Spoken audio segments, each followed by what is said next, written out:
We'll now cross over to the multi-ministerial task force press conference. 2 days ago, one more patient has passed away this morning from complications It's due to a COVID-19. formative experience. Our thoughts are with the family. There are also an increasing number of unlinked cases here. We have progressively put in place safe distancing measures, including telecommuting for workplaces.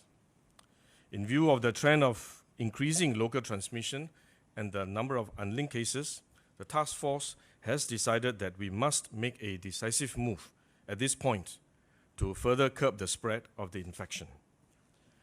From 7th April until 4th of May, both inclusive, we will put in place enhanced set of safe distancing measures as a circuit breaker to slow the infection. The aim is to reduce much more significantly movements and interactions in both public and private places. To do this, we will move towards a full home-based learning for our schools and close most physical workplace premises, save for those providing essential services and in selected economic sectors which are critical for our local and the global supply chains. My colleagues from the task force will provide more information on the various measures shortly. The key advice for Singaporeans is to stay home. Go out only for essential services. And if you need to go out, avoid close contacts with crowds or with people. If it is not possible to avoid close contact, wear a reusable mask will be helpful. We understand that these measures are very difficult ones and will create a lot of inconveniences. We will have to change our habits and our daily routines. But these measures are important and necessary to protect Singaporeans and keep us and our family members safe. The government will do what we can to help Singaporeans tide over this period. We will announce additional measures next week to provide support for businesses and for households. Each of us must play our part and keep a lookout for one another. Stay united, and we can get through this together. Thank you, and let me say a few words in Mandarin.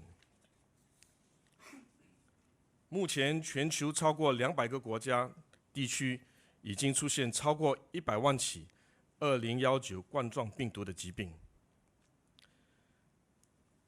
本地的病例在前天也达到了1000起。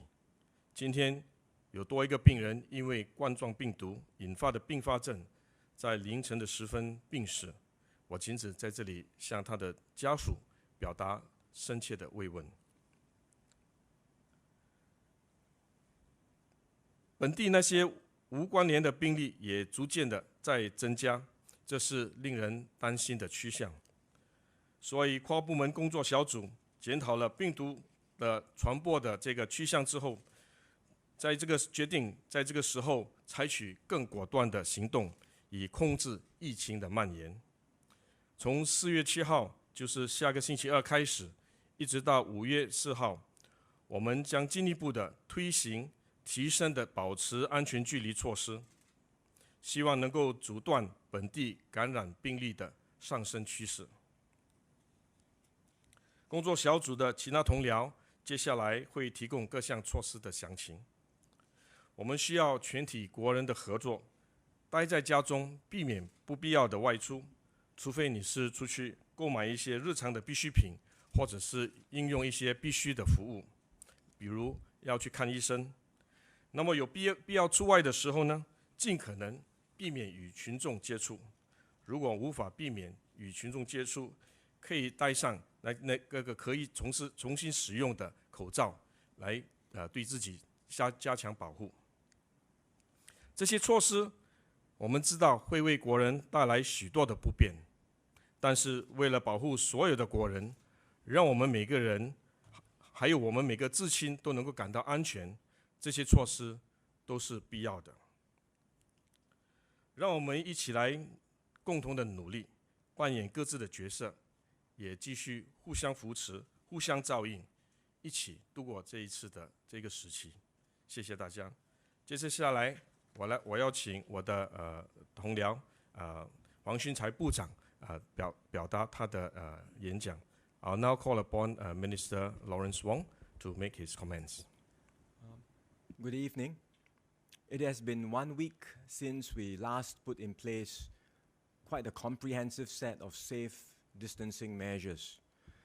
Our original thought was that we could perhaps take some time to see if the measures implemented since last Friday were having effect in slowing down the spread of the virus. But we looked at the situation on a daily basis, and we decided that we couldn't afford to wait any further because there are very worrying trends. The number of unlinked local cases in particular continues to rise, and they now make up nearly half of the total local cases you see every day. This suggests that there are very likely undetected or hidden cases within our community. And it also means that we are likely to see more cases popping up.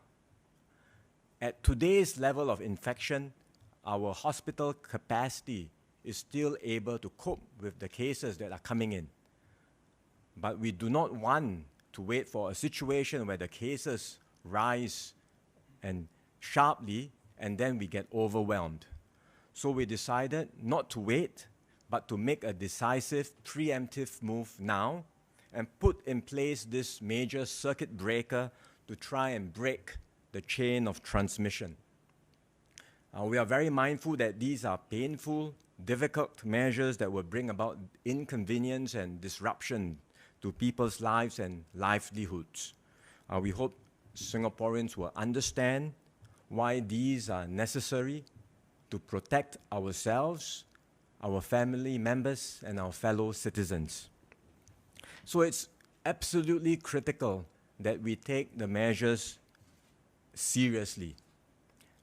We have seen over the past weeks, each time we made incremental moves and introduced new measures, Singaporeans are responsible, we comply with them, but there will always be a group that tries to push the rules to its limits. So when we say no more than 10 people in order to reduce the size of social gatherings, people ask, is it okay if I add one more person, and just try and meet the rules, but still, as far as possible, I want to get together with my friends. Or when we say, let's have safe distancing 1 meter apart at F&B outlets, you will still find places where people try to sit close together, even though we have clearly set out the guidelines, but they still want to eat in rather than take out when the place is crowded. Or for that matter, when we recently introduced telecommuting, many have started. I think the telecommuting rates have improved, but you will still find employees and staff saying, my boss, my employer tells me I cannot telecommute, even though it's quite clear my work allows me to do so. So all of these behaviors and habits are really counterproductive, because we must assume that the virus is circulating within our own population. There will be undetected carriers amongst us. It could be any one of us. So each and every interaction we have with others may well be the link that causes the virus to spread and causes a new infection cluster. That's why we are now doing this major circuit breaker this time round and making it very clear. The rules are simple, and we hope everyone takes this seriously. Stay at home. There's no more rule of 10 or whatever number. Just stay at home. Avoid interactions with anyone outside of your family members living together with you in the same household. Beyond that, you can go out for essential things. If your work is essential, if you need to buy some food and groceries. But if you go out and you are unable to avoid close contact with others when you're out, then wear a mask. So these are simple rules, and we hope everyone will abide by them. We are really in, as we have said repeatedly, for a long fight. Because even with these measures in place, we must expect the cases, the infected cases, to continue to rise. They will still be high for a while, and they may even go up in the next few days. Because there is a lag each time we put in place a new measure. It will take time before we see the benefits of the measures that are put in place. The latest set of measures will continue for at least a month. If we are all disciplined about the guidelines, uphold them not just based on the guidelines, but uphold the spirit of what we are trying to do, then there is a chance by the end of the month we can roll back some of these measures. And as I've said before, we are rolling back, not resetting back to zero, but rolling back still with some stringent precautions in place, but perhaps not as tight as what we are introducing today. But if the situation does not improve, if there is poor compliance, poor implementation, then we do have to be prepared for this set of measures to continue even beyond a month. So really, we are all in this together now. We are all enlisted in this fight against the virus. So let's hunker down and beat the virus together. Thank you. Let me now invite my Director of Medical Services, Professor Kenneth Mak, to give an update on the medical perspective. Prof. Thank you, Minister. As of the 2nd of April 2020, we have 65 new cases, 9 of which are imported cases. 39 cases are linked to previous cases, whether individually or with clusters, and 17 are as yet unlinked cases. Epidemiological investigations and contact tracing continues to see whether we can establish further links in these 17 cases. In total, we have 1,114 cases of COVID-19 infection diagnosed in Singapore, and 473 of these cases remain currently admitted in our hospitals. 25 patients remain in the ICU, and our doctors and nurses continue to look after them very carefully. We've discharged 235 patients from acute hospital care.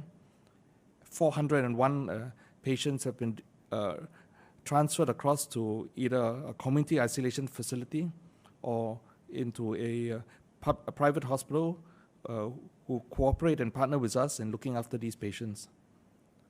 These patients remain well, but are still awaiting their test results to turn negative before they can, in fact, be released back into the community. 47 patients, in fact, have been released from isolation, and they remain well where they are at home. As Minister has mentioned, 5 patients have passed on, and we announced the death earlier this morning of one of our patients. We expect cases to continue to increase with each day. This is more related to infection and exposure from either imported cases or from others who had been in the community before we imposed our first set of safe distancing measures. And it will take time for these safe distancing measures to take full effect. The expansion of our safe distancing measures is a precautionary step. It is designed to further reduce public circulation, to reduce the opportunities for people to interact closely, and therefore to reduce the risk of person-to-person spread. Our review and revision of our mask policy is intended to supplement and enhance the safe distancing measures that we've put in place. The use of masks is not a separate policy and intervention in itself. Our recommendations concerning mask use are risk-based and evidence-informed, and it relates to our understanding of what the risk of community spread is and our understanding of what the mode of transmission is in Singapore. And as been mentioned, we will continue to prioritize the use of surgical masks for healthcare workers who need the mask to protect themselves as they dedicate their time and energy towards looking after those of us who are ill, and particularly those of us who are infected with COVID-19 infection. For members of the public, our priority next is to protect those who are vulnerable. Our seniors who are more susceptible to infection and if infected may in fact have poorer outcomes because of the many different medical conditions that they may have. And therefore, we would encourage them to wear masks if they need to come out of their homes and be in contact with others. We understand that there are also frontline workers who are involved in the provision of essential services, and in their daily work, they may have frequent contact with other people. And where they also cannot avoid close contact with others, we will allow them to wear a mask. In all other settings, we understand that there may be spread of infection from those who have minimal symptoms or mild symptoms. And therefore, to protect others, we encourage those who are in this setting to wear a mask, again, if they're coming out of their homes and if they are not able to avoid contact with others. In this setting, the wearing of the mask is to facilitate you going to see a doctor. Please do not go out wearing masks as an excuse to continue to engage in social interactions. It is important that you see a doctor and obey the doctor's instructions. Don't go back to work if you're sick. Our measures reflect our determination to continue to isolate and control the spread of COVID-19 in our country. At this time, while there is some community spread of COVID-19, this is not still widespread. We still have an ability to isolate, to contain, and to control further transmission. It is important, therefore, for us to remember that we have not lost control of the situation. We remain determined to stem further transmission, and the safe distancing measures that we put in place are designed to allow us to do so. Thank you. I'll now invite Minister Ong Ye Kung to talk about the measures that will be introduced for the schools. Good afternoon. Thank you, Kim Yong. I'll talk about schools and our plan. We have been, of course, implementing many precautionary measures in schools, as well as our IHLs, Institutes of Higher Learning, over the past few weeks. As I always have said, and many scientists have said, if the virus behaved more like influenza, affecting children more and making children the vectors for transmission, we would have closed schools long ago. But COVID-19, because of the way it behaves, it gives us the option of keeping schools open, provided there are stringent precautionary measures, and that has been what we are doing. So by keeping schools open, this prevented a major disruption to people's lives, especially our frontline workers, our healthcare workers, especially children from families which are more vulnerable and don't have home-based support for their education. It also avoided the situation where school closed and students, especially the teenagers, start roaming around the community, exposing themselves to more risk. So keeping school open, keeping it safe with precautionary measures has been a plus in this fight against this virus. I saw a Straits Times report yesterday that gave some data on infections of students, so I thought I'd report some of the infection figures as of end of yesterday. Say preschool, 5 infections so far. Number from overseas sources, that means they traveled, 2. Number from family members, 3. Number of infection from the school, none. As for schools, primary, secondary, and JC, we have 5 infections as of end of yesterday. Number from overseas sources, that means the child traveled, 1. Number from family members infecting the child, the student, 4. Number of infection from school, none. IHLs, we have 48 infections. Number from overseas, they went overseas, many of them on internship coming back. Number from overseas is 38. Number from family members from their homes, 5. Number from work, because they were on attachment, 1. number from social activities, 2, number from campus, including the hostels, none. So as of now, I think our track record in keeping schools safe has not been too bad. And really, I need to thank teachers, parents, students, all stakeholders for working so hard, being so understanding, cooperating with our precautionary measures to keep school open and keep schools safe. But never be complacent, never let our guard down. When there's widespread community transmission, chances are there will be transmission in schools, and we must always be prepared for that. Many parents have written to me over the past weeks. Some signed petitions to request for school closure. And I've been doing my best, together with my team, to explain that schools can be kept safe and kept open. But I've always explained to the parents, we do not rule out moving to 100% home-based learning. But if we do, it must be done at the right time and for the right reason. But in preparation for this possibility, we did a one-day home-based learning this week for every student. So Wednesday was for primary school, yesterday was for secondary school, today is for all JC students. So every child, every student had a chance to go through home-based learning this week, including their teachers too. And that process this week helped us solve many teething problems, solve the technical glitches. We loaned out almost 4,000 devices to students who don't have devices at home. We loan out also many dongles for students who don't have Wi-Fi at home. And we have some corporate sponsors, which I must thank them for that. And parents who perform essential services such as healthcare or without childcare support at home, they register with the schools, and this week they are able to send their children to school even during the home-based learning day. And so while the children are in school, there's proper supervision as well as safe distancing and precautionary measures. And I think overall, the exercise this week went smoothly. And with this new national posture and the need to implement a national circuit breaker, it is now time, and with the right reason, for us to move to full home-based learning for schools. This coming week is a short week for most because Friday is Good Friday, and Thursday and Wednesday and Thursday is already home-based learning for many students. So actually it's a short week.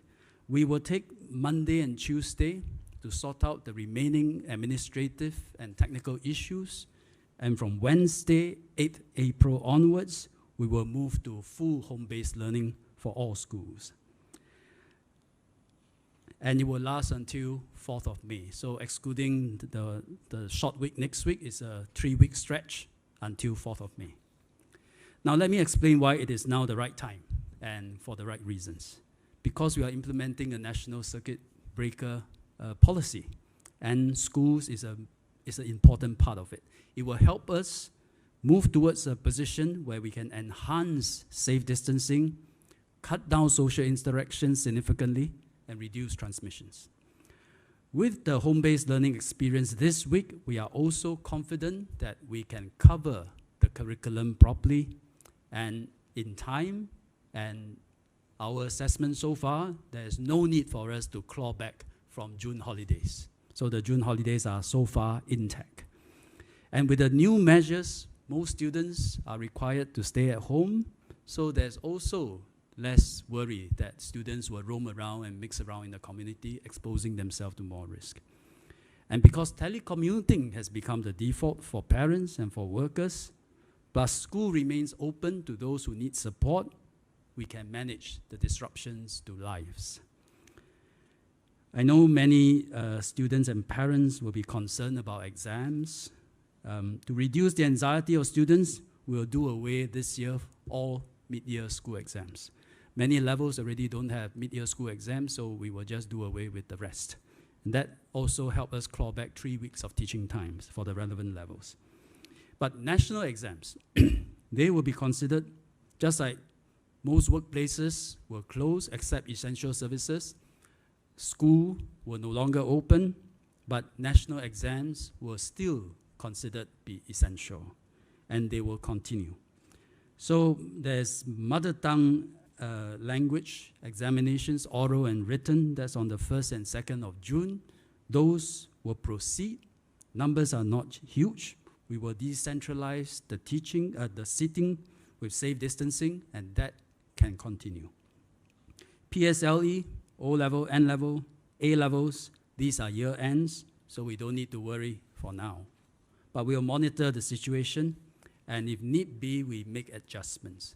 Take, for example, if curriculum teaching is compromised, some topics can be taken out of the exam papers. And during marking, if knowledge in that topic affects how you answer the question, marking will also be more adjusted to be more lenient in those cases. And if really need be, apply special considerations during grading. And we have done this before. For preschool, kindergarten care, and student care centers in schools, we take a similar approach. Remain open for parents that need the support. And then with proper precautions, we keep out staff and students with any symptoms, and then with safe distancing. Now let me move on and talk a little bit about IHLs, Institutes of Higher Learning, and these are universities, polytechnics, and IT. For the AUs, the autonomous universities, they will go 100% online lessons. Exams continue, but exams are all online now, all convert to take-home assignments. So there's no more sit-in physical examinations. Many of the universities have also changed grading to pass-fail, but for students who like a GPA, they can request for it. It can be converted to a GPA, and some universities have also decided to defer credits so that students do not have the pressure to complete all their credits for this semester. Polytechnics and ITE, school is reopening for them. They are currently on their year-end holidays, academic year-end holidays. They're opening soon, in the next 1-2 weeks. Again, for new batch of students going into Polytechnic first year or going into ITE first year, it is also essential for them to come to campus, get themselves registered, and get themselves locked on to the online learning materials. So it's essential for the new batch of students to come to campus, register, get equipped, and start their online learning. So onboarding for these students will start next Monday. And students will come in small groups, spread out throughout different times of the day, across different days of the week, and steadily, progressively get themselves on board for their education. I must be honest and say this situation with a lot of online learning, home-based learning, is far from ideal from an education point of view, because we know that education is holistic. It's really not just about covering the curriculum. No, that's the easier part. Education is a social process and a social journey. But we must make the best out of it, given the current situation we are in. So for all students, now that you have some reprieve in terms of your mid-year exams and have to stay home, try to learn outside of the syllabus, read widely, find the curiosity in you, find what subjects, what areas you are passionate about. Now's a good time, next 3 weeks, to ponder over such issues. Share with your family all the things and personal hygiene tips and habits that the schools have been teaching you. Bring it home, whether it's washing your hands, not how to wash your hand, don't touch your face, wipe down routine, checking your temperature, checking your symptoms. All these are things that schools have been teaching you. And so bring it home and share it with your parents. There are many teachable moments as well as the nation go through this crisis and dealing with this virus. Bring those lessons home too and talk to your family about it. As for schools, not the most ideal situation, but find opportunities within this situation, new ways of schooling. One particular area is that we now have students with lesser home support, some with no support, who are going to be with us for the next 3.5 weeks. So let's do more to help them, to uplift them, mobilize our resources differently to make a difference to them in this 3.5 weeks. So stay safe, stay home, stay curious. Thank you. Thank you. I'll now ask Minister Chan Chun Sing to talk about workplaces, our essential services as well as essential supplies. Chun Sing. Thank you, Kim Yong. I will cover 3 parts. 1, the measures for our businesses and workers. 2nd, our supply chains. And 3rd, the mass collection exercise that we will commence this weekend. Let me start with the first on the measures for our businesses. Let me say that our measures are aimed at minimizing transmission at the workplaces and to significantly reduce the need to commute to and fro from our workplaces. I want to emphasize that this is not about business closure. This is about closing the premises for the duration in order for us to adopt the enhanced safe distancing measures. Now, this distinction is important because many businesses will still be able to operate. As PM has said, all essential services will continue to operate. Let me list down the following essential services that we can expect to see continue operations. First, all healthcare and social services. Second, all food-related services. Third, energy. Fourth, water and waste management and environmental services. Fifth, all transportation, storage, and logistics services. 6, all information and communication services. 7, all security operations. 8, all facilities management and critical public infrastructure. 9, manufacturing activities that are essential to our security, sustenance, and safety. 10, all banking and financial services. A number of other services, including hardware stores for repairs, pet supplies, vehicle recovery, will also be allowed to continue operations. However, all these businesses will operate with the core essential staff and are expected to comply with the strict safe distancing measures. Let me also say that all the related supply chains to keep the essential services functioning will also be allowed to continue. Our agencies will proactively inform the firms that provide essential services if they have not already done so. Other companies can contact us for clarification and assistance as necessary. We will set up a hotline from tonight to take queries from the business community. The hotline will run from 8 p.m. until midnight tonight and begin operations again at 8 a.m. tomorrow morning. The number to call is 6898-1800.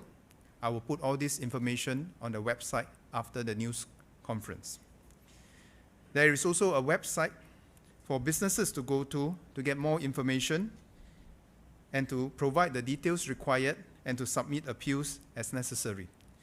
This website will be covid.gobusiness.gov.sg. covid.gobusiness.gov.sg. All businesses that can be done from home, all operations that can be done from home without the need to commute will also be able to continue. Businesses that are critical to the functioning of the global supply chains will also be able to continue. For example, companies that are involved in the manufacturing of semiconductor, biopharma, petrochemicals will be allowed to continue. And likewise, their associated supply chains will also be allowed to continue.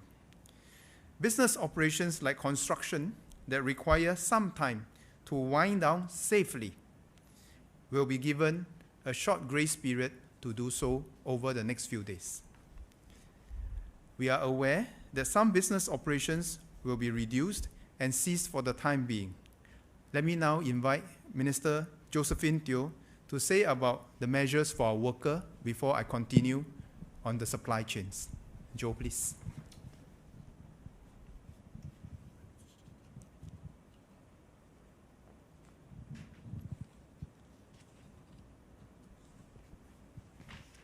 Good evening. How will the closures of work premises affect workers' livelihoods? I'm sure this is at the top of our workers' minds. If business is still operating fully, the employees should continue to get paid. But there are also instances where business operations must be reduced or ceased as a result. Here, I would like to assure the workers that MOM, MTI, and MOF are working very closely to enhance the job support scheme for our local workers so that employers can continue to pay them. Now, the details will be announced by Deputy Prime Minister Heng in just a few days. That takes care of local workers. What if employers also have foreign workers whom they need to retain so that businesses can restart smoothly after this break? In the past, the government has said no to waiving foreign workers' levies. But the next 4 weeks are exceptional, so we will look into it. We will also consider if employers need temporary help to ensure they have the essential workforce to restart. We appreciate that employers and workers will be making many adjustments. Quite a few have already made the switch to get their staff to work from home. For the other employers, we will do whatever we can to support them as they work out their responses. Of top priority is for all employers to communicate properly and clearly with their employees on work arrangements in the next few weeks, and also how colleagues can keep in touch with one another to provide mutual support. We hope our employers can focus on that. They can reach out to Ministry of Manpower to seek clarifications through our contact center, which we will keep open throughout this weekend at the usual hours. The number to call, if they need to, is 6438-5122. We will put out further information on this. Thank you, Joe. Let me now move on to the second part to reassure Singaporeans on the integrity of our supply chains and our food supplies. All supermarkets, wet markets, hawker centers, and food establishments will remain open. Let me say that again. All supermarkets, wet markets, hawker centers, and food establishments will remain open. Our supply lines and our supply chains are intact at this moment and will continue to function smoothly. There is no need to rush to the supermarkets to stock up, as this will only cause disruption to our logistics system. We can continue to purchase our essentials and groceries as usual during this period. The supermarkets will continue to operate at their usual hours. Please purchase responsibly and consider those who are more vulnerable amongst us. If we don't run on the supermarkets, we will be able to get all our supplies as per normal. And the stock and the shelves will be progressively restocked as usual. For all food establishments, they will continue to operate. The main adjustment will be that there will be no more dining in. Takeaways and food delivery services will also continue. If there's one thing that I can ask fellow Singaporeans' cooperation, is this.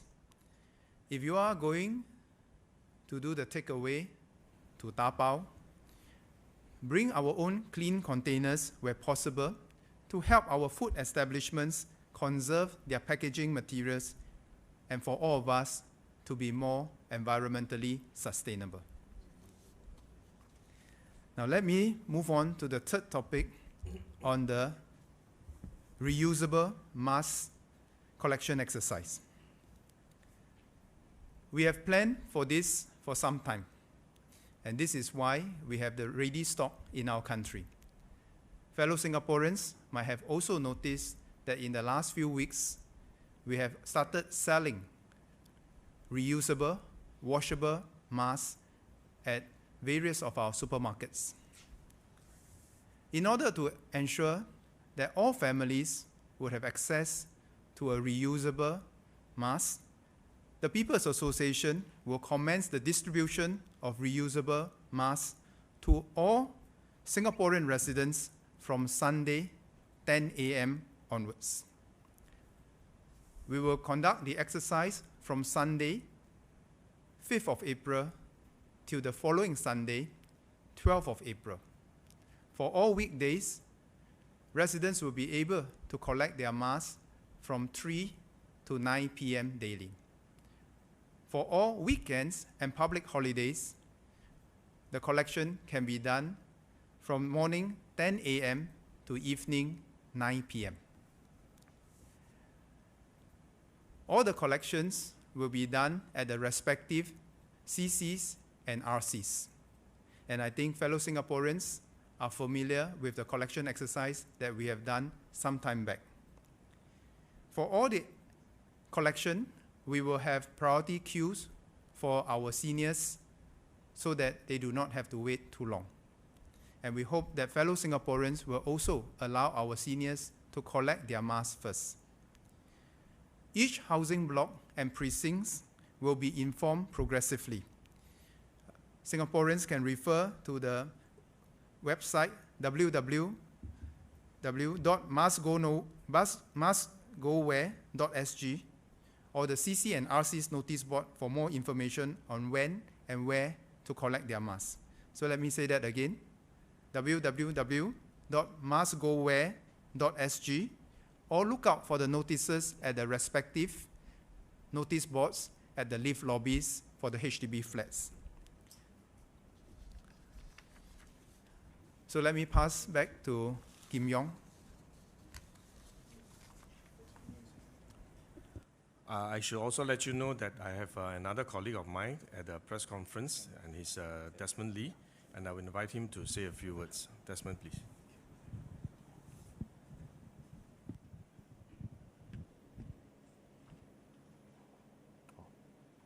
Good afternoon. The health and safety of our preschool community and our colleagues and clients in the social service sector are of paramount importance to us in these challenging times. And we've been working closely with both sectors to progressively put in place safe distancing measures to ensure the well-being and health of our teachers, our children, our social service professionals, and our residents and clients at different facilities. And with the enhanced distancing measures, we're going a step further to make sure that our families, colleagues, and clients are kept safe and kept well, while ensuring that Singaporeans with critical and urgent needs continue to have access to support. To safeguard the well-being of our preschool community, our students and our staff, we will be suspending general services of all preschools and student care centers from the 8th of April to the 4th of May. Parents should keep their children at home during this period. Many preschools have home-based learning resources to support parents during this period.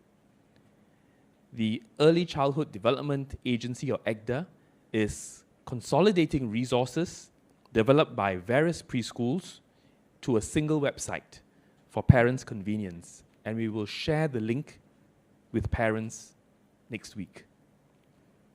ECDA will automatically waive the minimum attendance requirement for preschool subsidies in April, while MSF will waive the minimum attendance requirement for the student care fee assistance subsidies in April. In essence, all subsidies for preschool and student care will continue to be disbursed during this period. But preschools will remain open to serve parents who have to continue to work in the essential services and who are unable to find alternative caregiving arrangements. And these would include those working in services like in healthcare and in other services that Minister Chan had articulated earlier. Priority will be given to children of healthcare workers, children of low-wage or daily wage workers, as well as children from vulnerable families with no support. Parents should contact your child's preschool for further assistance. And for primary school-going children enrolled at various student care centers, parents should approach the child's primary school for further assistance. Now, during this time, MSF will suspend or reduce non-essential and non-urgent services. But the following services will remain open. Our social service officers or SSOs will remain open so Singaporeans in need can continue to get social and financial assistance with the appropriate safe distancing measures put in place. And these include the Temporary Relief Fund or TRF, the COVID-19 Support Grant or CSG, as well as other ComCare assistance schemes. Now, on Wednesday, applications for the Temporary Relief Fund or TRF began. And so far, about 60,000 applications have been submitted by Singaporeans. My colleagues at the SSOs and from the CCs under the People's Association are working hard to get affected Singaporeans the support that they need, and I seek everyone's understanding during this time. Applications are open for the Temporary Relief Fund until the 30th of April, and there is no need to rush. With the latest measures in place, we will step up safe distancing for the application of the Temporary Relief Fund in the following ways. First, we will be launching an online application form next week and an online system to reduce the need for applicants to travel out to apply. We will provide more details soon. Second, for those people who feel that they still need to attend physically, to obtain and to fill in forms, they can continue to go to the SSOs and community centers, but we'll provide the forms for them to take, to fill in at their convenience and time at home, and a box for them to drop off. There will be assistance provided on site for those applicants who find difficulty in completing the forms or who have further queries or need for further assistance. Second, residential homes will continue to serve our vulnerable, including our seniors, persons who are destitute, persons with disability, and children and youth under statutory care and rehabilitation. MSF services and funded social service agencies involved in crisis interventions for serious, high-risk and urgent cases will also continue to operate. These include cases of family violence, child abuse, self-harm, and self-abuse. The National Council of Social Service, or NCSS, is helping our members build up their capability to provide services using technology and remote means during this time. They will continue to work closely with our social service agencies and charities that provide important services to support the day-to-day living of vulnerable Singaporeans, such as food support, and to ensure the continuity of their services. And while these measures will cause inconvenience, they are necessary to protect everyone's health and safety, and we seek your understanding and cooperation on this. Thank you. Thank you. We have established video links with the media, and now I will be happy to invite the media for questions. Thank you, Ministers. We'll start with the first question. First question from Si Hui, Channel News Asia. Please state your question. Hi, this is Si Hui from CNA. I have three questions. The first one is, how do we assess the success of the circuit breaker? Secondly, will contact tracing be continued? Because previously it was mentioned that contact tracing will stop if there is widespread local transmission. And if it is, how will it be ramped up manpower-wise? The third question is to Mr. Ong Yi Kang. In terms of graduation, the autonomous universities, does that mean that students will be graduating later? And what about graduation ceremonies? Thank you. Our contact tracing efforts will continue. We are continuing to ramp up our capacity for contact tracing, and we have enlisted the help of police as well as the SAF, as well as other manpower resources to allow us to continue with the efforts of contact tracing despite the increasing number of cases. And contact tracing will continue to play a very central role in our efforts to contain and to manage the outbreak of COVID-19. But what is also important is to ask for the support and cooperation of Singaporeans with regard to our safe distancing measures, because if we are able to keep the safe distance with one another, this will reduce the risk of transmission and will help to slow down the transmission and will allow us to have greater capacity to contact trace whatever cases we see. So contact tracing will continue, and it is important for us to adhere to the safe distancing measures so that the contact tracing will be easier and more effective. Now I ask Minister Lawrence Wong to talk about a circuit breaker measures. The question was, how do we define success? And I think when we look at all the measures that we have put in place, the key objective is to reduce the spread of the virus within Singapore. So what we would like to see as a result of all of these measures is a slowing down of the number of local cases, a reduction in the number of local cases, particularly in the number of local unlinked cases. So those are the key indicators that we watch out for. And again, as I said, if we are all disciplined in continuing with these measures, coupled with the fact that we are doubling down on our contact tracing efforts to identify ring-fence infected clusters, quarantine people who are close contacts. With both moving in parallel, we have a chance of bringing down the number of local cases significantly and reducing the number of unlinked cases. So all of this, in the end, is, as we said, it really comes down to a national effort. This is no longer the work of government alone. It's no longer the work of contact tracers alone. All of us must now do our part to slow down the spread of the virus. Thank you. Before I pass on to Minister Ong, perhaps I should also add to clarify that over the next 1 to 2 weeks, we may still see a number of cases increasing because the measures that we put in place today will actually have an effect only after 1 or 2 weeks, because the infection has an incubation period. Some of the cases that we see today are in fact infected a week or two before. So even if we started the measures today, it will take 1 to 2 weeks before the effects can be seen. What that means is that over the next 7 to 14 days, we may still continue to see cases, but we need to double up our efforts in safe distancing to slow down new infections that may occur over the next 1 to 2 weeks. Minister Ong. Thank you for that question. I mentioned earlier that exams, we will treat it, or graduating exams, national exams, we treat it as essential. So it will carry on, but is carry on now for the university online or take-home assignments.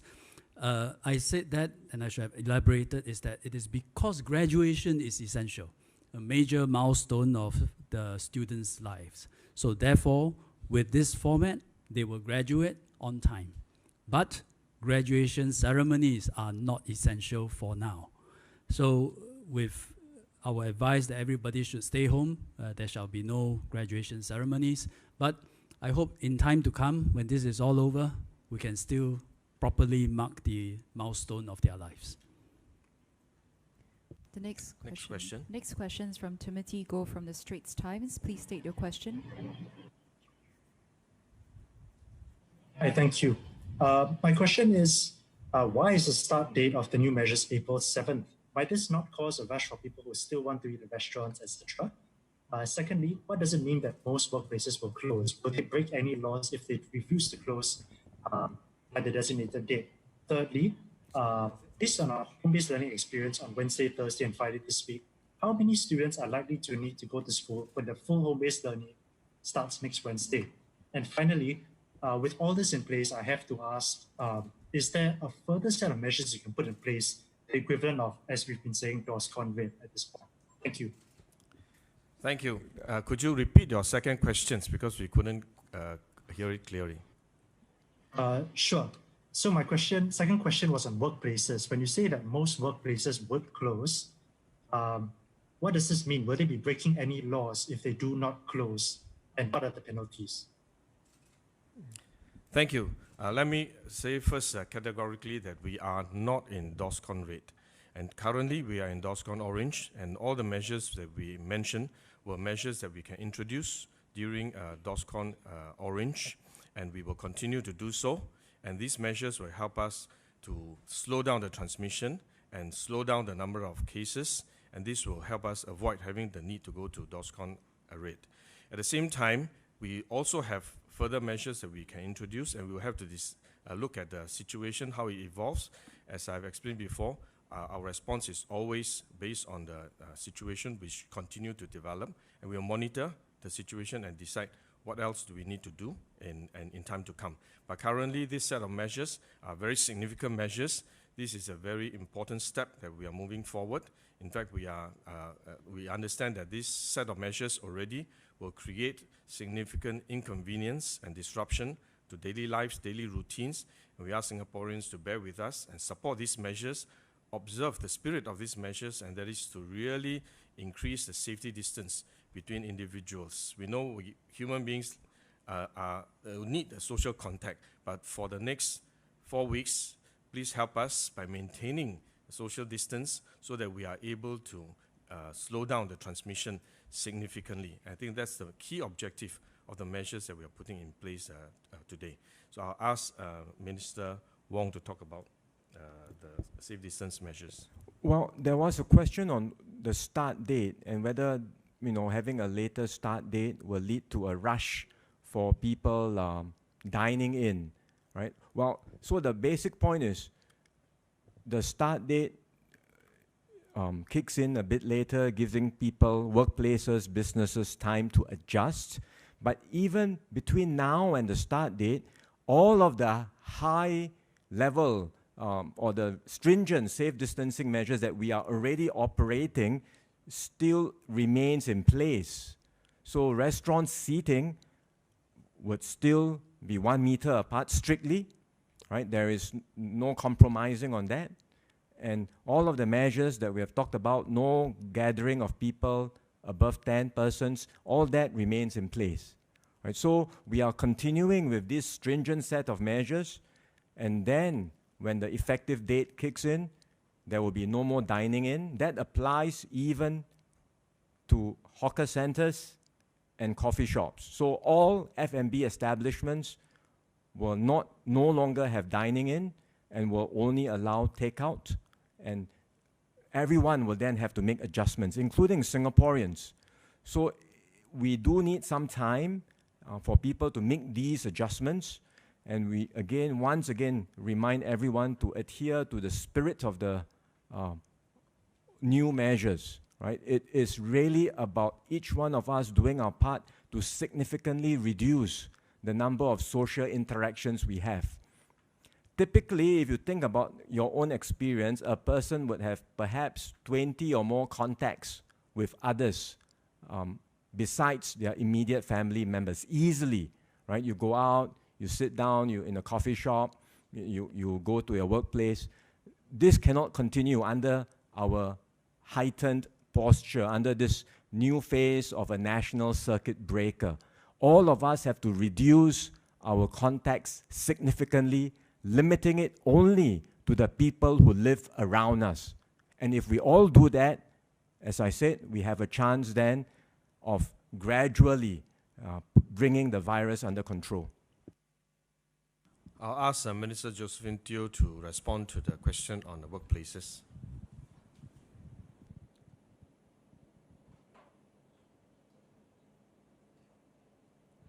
Previously, we had said that we want all businesses to try and get their employees to work from home. And we had said previously, 100% is better than 80%, 80% is better than 60%.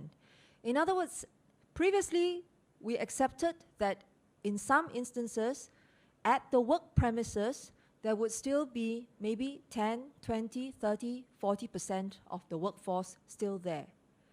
With this enhanced set of safe distancing measures, all of the workplace activities will have to come to a stop, meaning that everyone will have to work from home, and at the work premises, there will be no one.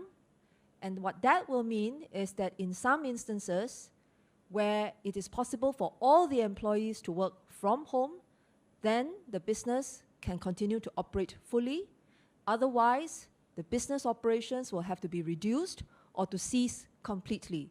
Now, this will be the case except for essential services.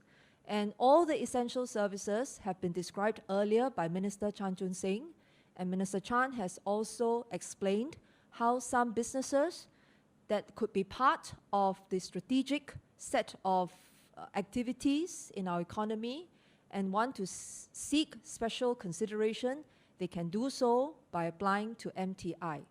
But for all others, unless you are able to get an approval to continue operations at the workplace, it will be an offense to still have operations at the workplace. So if there are companies out there that are still not clear about this, please contact MTI or MOM. Either agency will be able to give you a clarification. Thank you. Minister Ong will respond on the question on schools. Yeah, I think the question was how many students do we expect that will still come to school under the watch and supervision of the teachers. Based on this week's experience, it ranges 10 to 50 students per school, thereabouts. But next week, Monday, Tuesday, we'll sort out the numbers further. I do know some parents this week, they purposely took leave so that they could be at home watching their child do home-based learning. They can't keep taking leave if they work in essential services. And therefore, I expect next week, some of them may require the schools to look after their children and supervise them doing home-based learning. But some children, I noticed, they came to school because they don't have Wi-Fi set up at home yet. By next week, it may be set up, they don't have to come. So plus minus some, I think we'll be able to handle. Next question. Next question is from Stefania Palmer from Financial Times. Stefania, please state your question. Yes, I have 3 questions. First of all, with regards to the new measures asking people to stay home and just go out for essential matters, etc., how will these be enforced? Will they be enforced? And would there be repercussions for those, for example, who go out not for essential services? What would that look like? The second question is, in light of the increase in the number of cases, are you taking steps to increase the capacity of the healthcare system by, for instance, increasing maybe the number of ICU beds or the number of ventilators at hand? If so, by how much? And the third question is, with regards to the point that was just made by the Manpower Minister with regards to it being an offence for work premises remaining open at this stage. Would the penalties remain the same as those announced earlier this week, which included potential stop work orders or fines? How will those be determined under these new rules?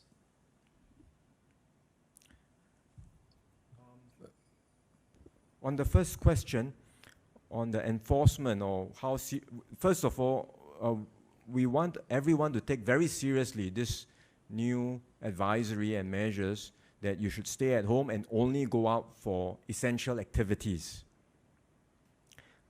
The key is that if you go out to buy something, buy groceries, take away, then come back immediately. Don't sit around in the hawker center, in the coffee shop, and then continue to mingle in groups. So that's the key that we will be watching out for, and we will have enforcement agencies will be out and about, watching out for people who continue to gather in groups, even if it's less than 10, like I said.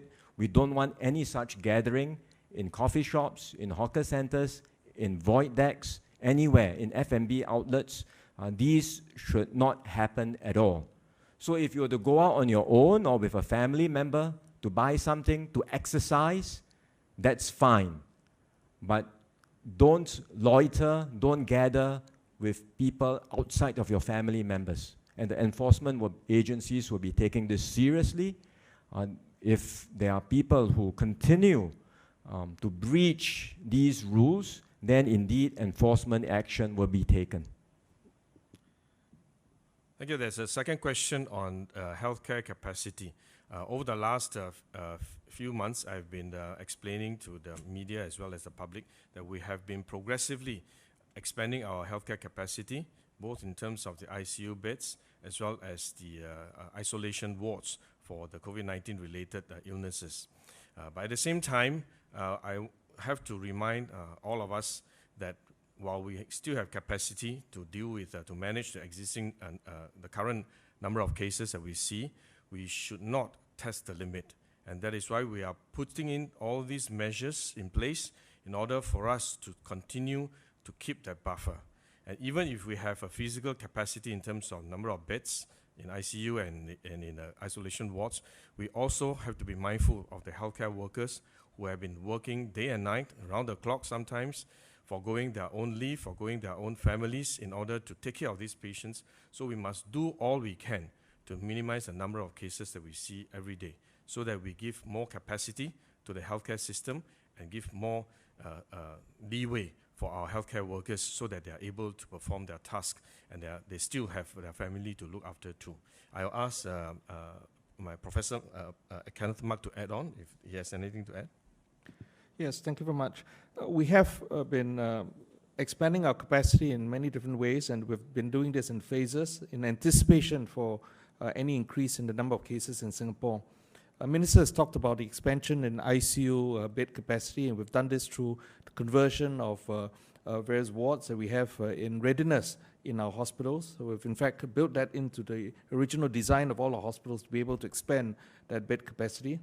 But it's also expanding our capacity in other areas, which includes our step-down care facilities. We've also been engaged with quite a lot of discussions with private hospitals, and they've stepped up very nicely to accommodate us, to support us in freeing up capacity to support the care of patients with COVID-19 infection.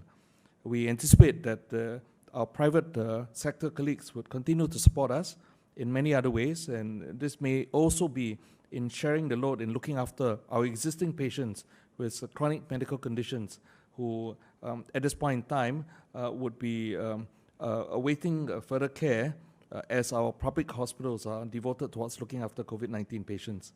As we raise these bed facilities, we are also mindful that we need also to make sure that these beds are properly equipped, and we have been making ready some of our stock of additional equipment for this particular purpose, and we continue to procure additional equipment to ensure that our beds, as we raise them, would be ready to support any increase in the numbers.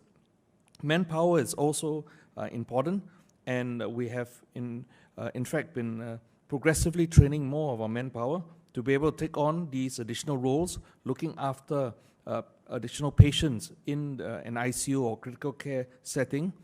We have also been reaching out to healthcare workers who have had previous critical care experience, but now might be deployed in other roles, and we have invited them to return to the workforce or to these original roles, training them, providing them with refresher training to ensure, therefore, that they are fit for purpose as they eventually get deployed to these new assignments and responsibilities. So these are some of the measures we've taken, and we continue to take on additional measures as needed in anticipation for the increase in numbers that may come.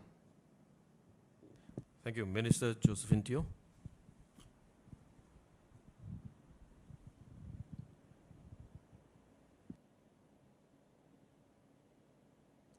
The penalties are the same as that announced yesterday, but previously we said that even if you were not operating essential services, some activity could be allowed at the workplace if there was no way for those activities to be done remotely. But now we need all premises to close, and none of those workplace activities should continue. This is unless you are providing essential services or you have gotten a special approval from the Ministry of Trade and Industry. Next question. Next question is from Nam Yunto from Lianhe Zaobao. Yunto, please state your question. Good afternoon. Thank you very much. I have four broad sets of questions. First one regards to the cases.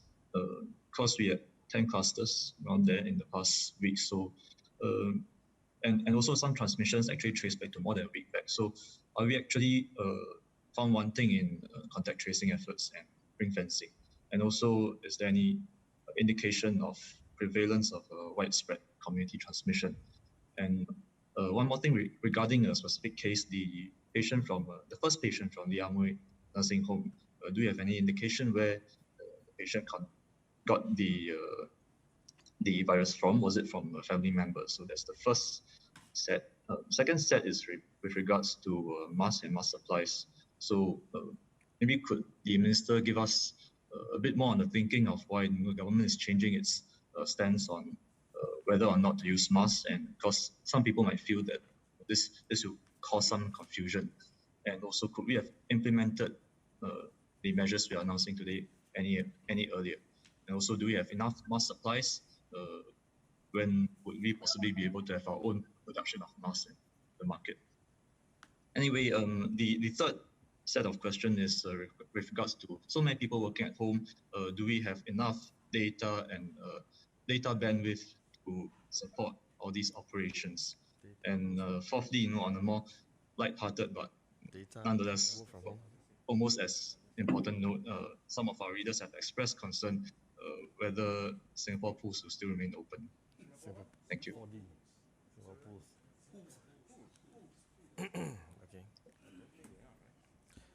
Thank you. Ask Professor Mark to talk about cases that we are seeing in Singapore, both the clusters as well as a patient from Lim Amoy nursing home. Then I'll ask Minister Wong to respond to the other questions. We continue with epidemiological investigations and contact tracing, and in fact our efforts are not stopping in any way. We've in fact expanded our contact tracing capacity and capability through the support and assistance of both the Singapore Police Force and the Singapore Armed Forces. And they have made some preliminary breakthroughs in establishing links from time to time. But many of those investigations are continuing. We have some hypotheses in terms of how some of these clusters may have arisen.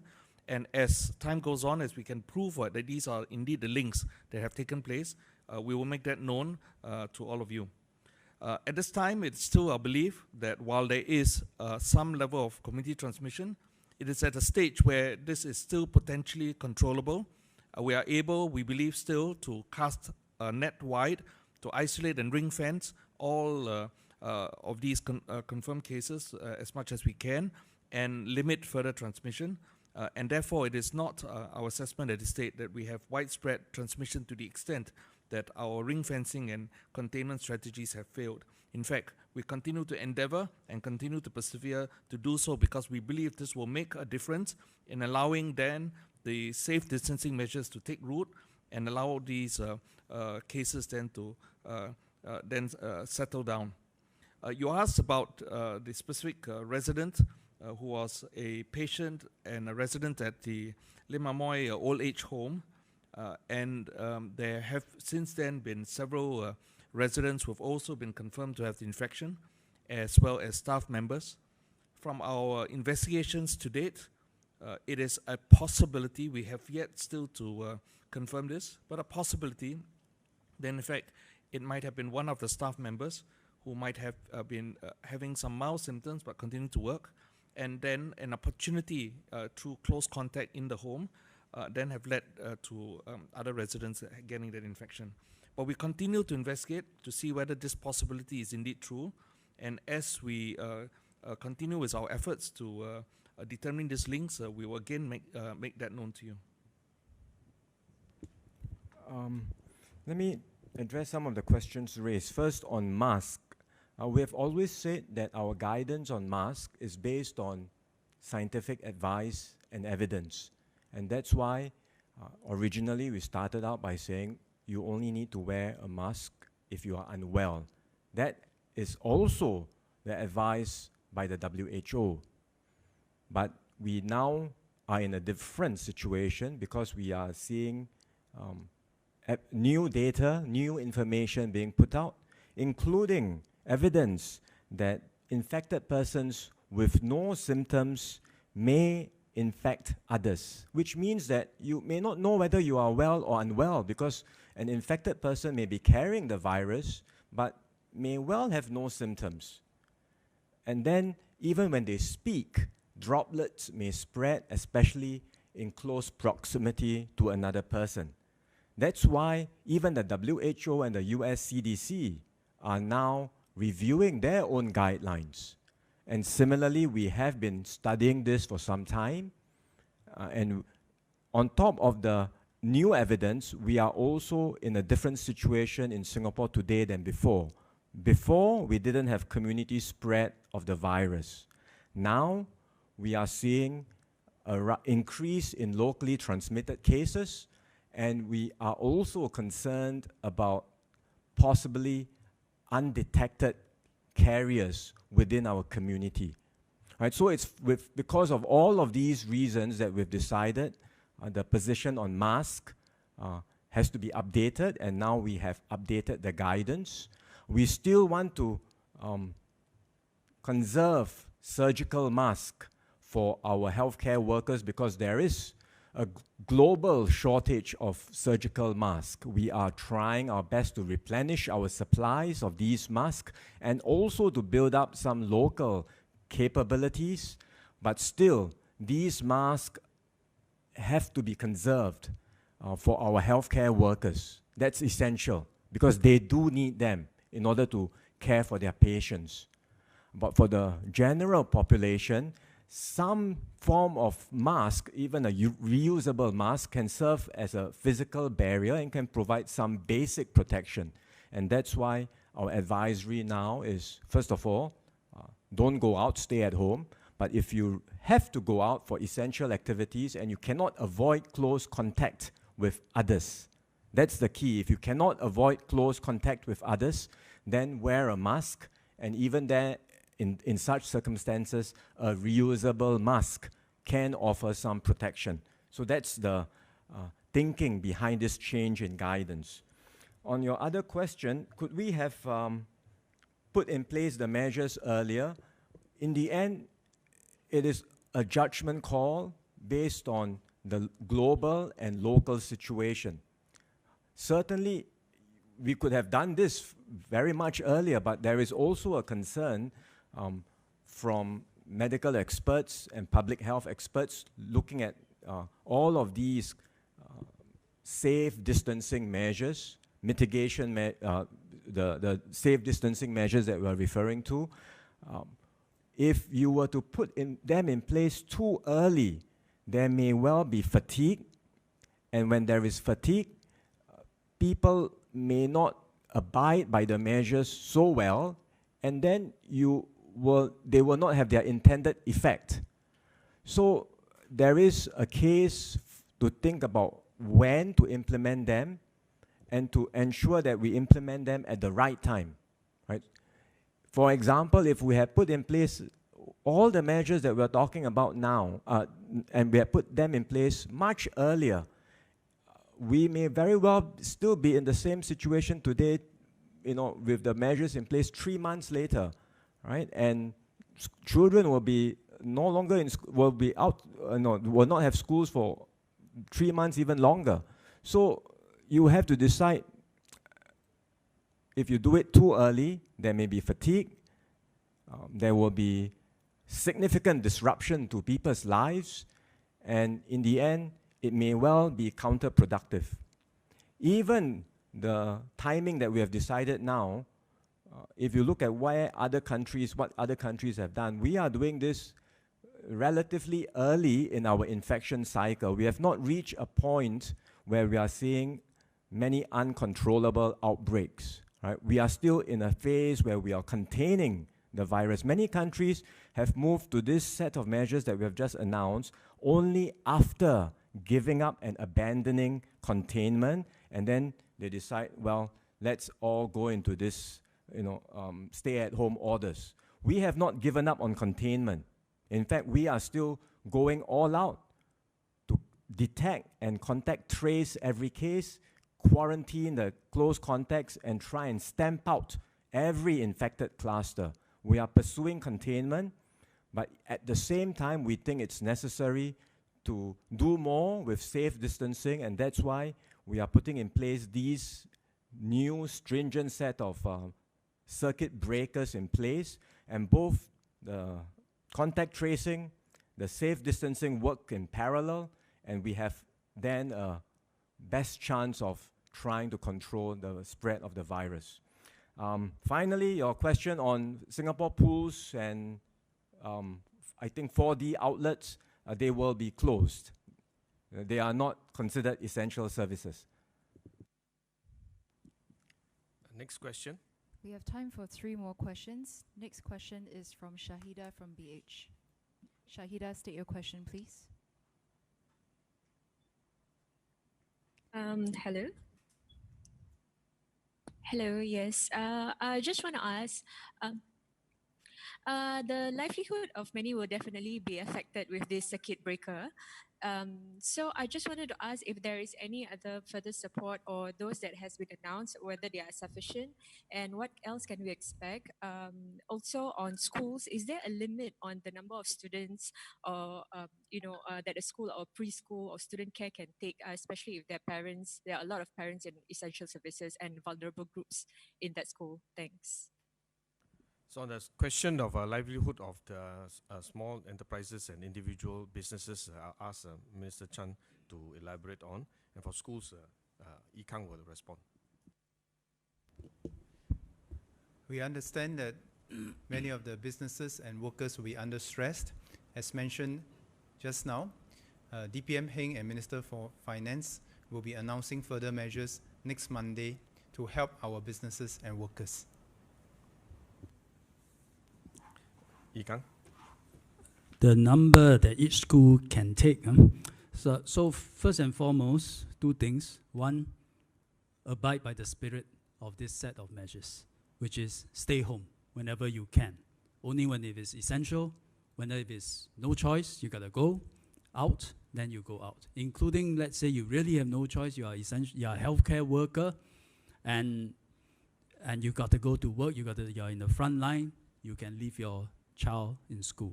Or you live in a fairly small flat with 4 or 5 children, and it's really, you are unable to cope, then maybe the school can also help you. So live by the spirit of this policy.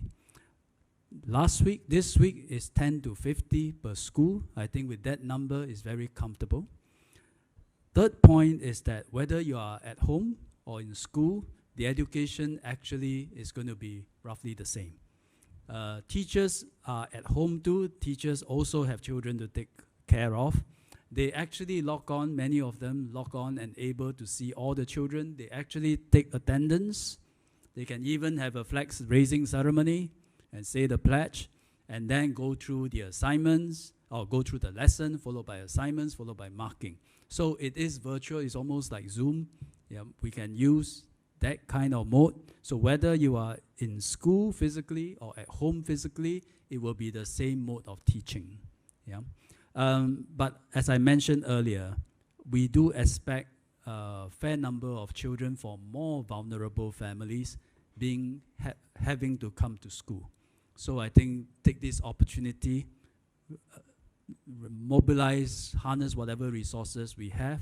Now that we have them for 3 weeks, slightly more than 3 weeks, let's see what we can do to especially help this group of children, help them uplift. Thank you. Next question Second last question is from Faris Mokhtar of Bloomberg. Faris, please state your question.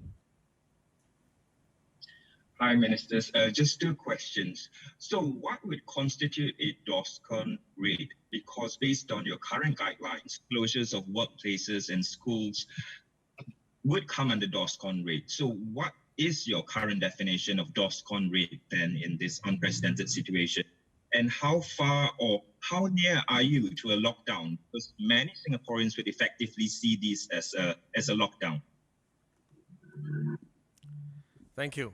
And under a DORSCON raid, we will have to expect to see many uncontrollable outbreak, and there's widespread community transmission, and there's very difficult to continue to do contact tracing and to do containment and quarantine, because we will just have to rely purely on safe distancing. So that will be the scenario where you are in DORSCON raid. As I mentioned, today we are not in DORSCON raid because we have not given up on contact tracing, we have not given up on containment, on quarantine. So we are in fact doing the opposite. We are stepping up our capacity in order for us to do contact tracing, to do as far as possible to ring fence the transmission, to contain it, so as to reduce the number of new cases, the number of unlinked cases gradually. So I think we are not yet in DORSCON raid, and we are quite a distance from DORSCON raid. We have to focus on the immediate tasks of increasing safe distances between among our population, and stepping up on our containment efforts through contact tracing and through containment. And it is important for Singaporeans to cooperate with us. Even as we do contact tracing, we will find that sometimes our patients are unable to recall their contacts, their history, and sometimes they also are not truthful in not sharing some of the contacts that they may have. This will hamper our efforts in containment and in contact tracing. So I would appeal to Singaporeans to help us, share with us openly, because this is a matter of public health interest. So we do want to get down to the bottom of all the information as much as we can, so that we are effective in our contact tracing. So I seek the cooperation and support of fellow Singaporeans. If you are one of the contacts that we are tracing, please help us and share with us who are your close contacts, so that we can be effective in contact tracing. Maybe I ask Prof. Mark to add on if there's on the issue. Yes, DORSCON reflects our risk assessment as to what the local situation is like, and as what Ministers has explained already. We look at the degree of community spread in the country, and we also look at our ability to control that spread within the community itself. So at this time, while there is an increased amount of community spread as opposed to 1 month ago, it is still a belief that this is a situation that we can potentially control, and therefore we are not making any plans at this stage to move into DORSCON raid. If we were to consider DORSCON raid, it would be in a situation where, because of our inability or failure to ring fence, isolate, contain, and prevent further community spread, then the thrust of our strategy changes towards some level of mitigation in order to make sure that our health system and its resources are sustainable in the long haul. And we are clearly not at that stage just yet. We will look at a variety of different parameters as we determine what that risk of community spread is. We look at the number of cases as they come on. We study the type of cases, whether or not they are potentially linked to existing clusters or whether they are unlinked. And as further investigations carry out, we look at our success at being able then to establish these links to these clusters. We look at our ability to prevent further spread even within a cluster, to ensure therefore that there are no further transmission that occurs after we've made an attempt to ring fence and isolate.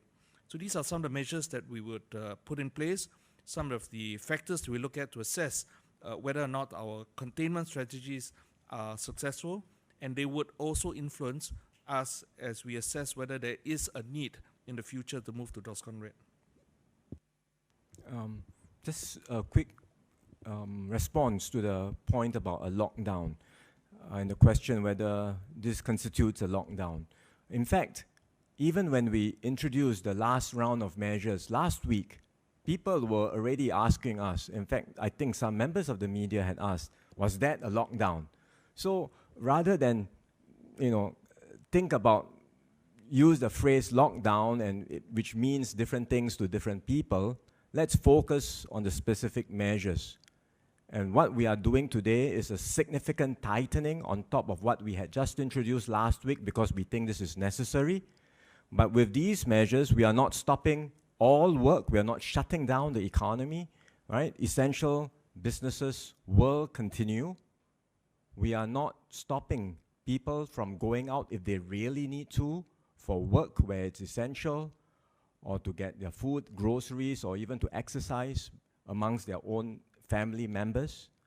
So there are clear guidance, rules that we have laid out, but it is certainly a very stringent set of measures that will impose more restrictions on people's movements. And so once again, we call on everyone to cooperate, to work with us, and to show in this time of crisis that Singaporeans can be resilient, can be united, and we all can be disciplined in doing what is necessary to protect ourselves and save lives. Just one question I realized I didn't answer on the earlier question on IT infrastructure, whether there would be a constraint. We did consider that, so we have consulted our colleagues at MCI, and they have assured us that we do have the IT infrastructure to cope with the increase in usage. And that's because we have invested over the years in significant infrastructure, including in fiber, broadband fiber into people's homes. Thank you. Next question. The last question is from Ka Yi from Channel 8. Ka Yi, please state your question. Hi. I would like to check in total how many reusable masks will be given to our nations.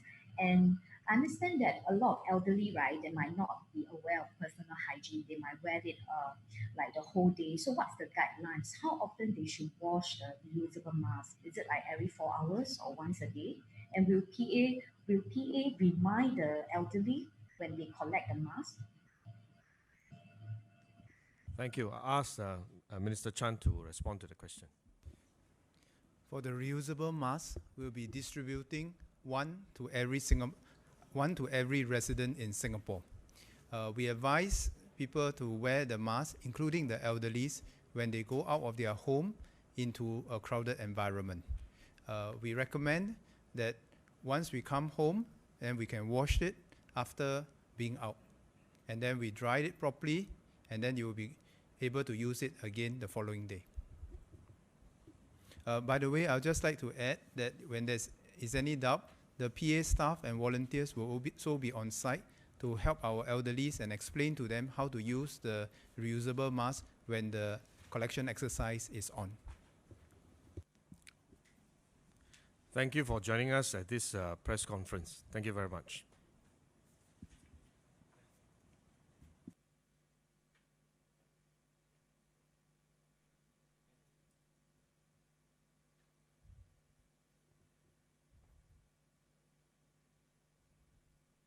There was a multi-ministerial task force announcing tighter measures in what they call the national circuit breaker to fight COVID-19.